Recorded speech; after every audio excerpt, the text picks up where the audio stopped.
Luulenpa, että yksi asia, mikä estää seurakuntia varustamasta lapsia, on se, että ei ole olemassa tarpeeksi ihmisiä, jotka haluaisivat tehdä työtä lasten parissa. On vaikea saada ihmisiä työskentelemään lasten kanssa, koska he ajattelevat, että vain opettajat osaavat tehdä töitä lasten parissa ja jakaa heille tietoa, eivätkä he luota tarpeeksi itseensä. Myöskään ei ole olemassa paljonkaan aikuisia, joilla olisi näkyä siitä, mitä voi tehdä lasten kanssa. He tarvitsevat ajattelutavan muutoksen, löytääkseen uusia mahdollisuuksia tehdä työtä lasten parissa. Joskus tuntuu siltä, että ihmiset sanovat arvostamansa lapsia, mutta mitä he itse asiassa arvostavat, on heidän oma mukavuutensa. Kun palvelet lapsia, muista, että et saa silloin paljoakaan positiivista palautetta heiltä.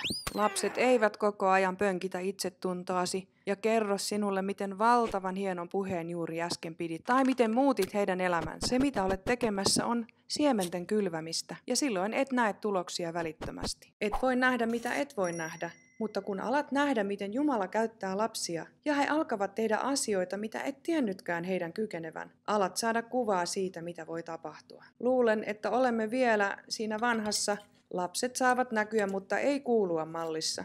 Usein aliarvioimme heitä ja sanomme, vasta kun kasvat isoksi, voit olla sitä tai sanoa tätä, ja sitten kuuntelen sinua. On uusi ajatus uskoa lapsiin ja panostaa heihin, kun he ovat nuorempia, ja olen siitä todella innostunut. Uskon myös, että aikuiset, joilla ei ole visiota lapsista, heitä tulisi varustaa tällä näyllä. Lapsityön johtajana olen vastuussa siitä, että autan heitä näkemään, mitä voisi tapahtua, jos he panostavat lasten elämään. Ilman pakottavaa näkyä he eivät pääse eteenpäin. 4.14 ikkuna on auttanut minua saamaan suuremman näkökulman siihen, mitä lapset voivat tehdä. Että lapset voivat osallistua rukouspalveluun ja esirukoustyöhön. Vineyard-liikkeessä me todella uskomme toinen toistemme puolesta rukoilemiseen. Lapset ovat meillä rukoilleet eri asioita, kuten paranemista, mutta että lapset rukoilevat kansakunnan muutosta on ollut uusi ajatus. Se on mahtavaa.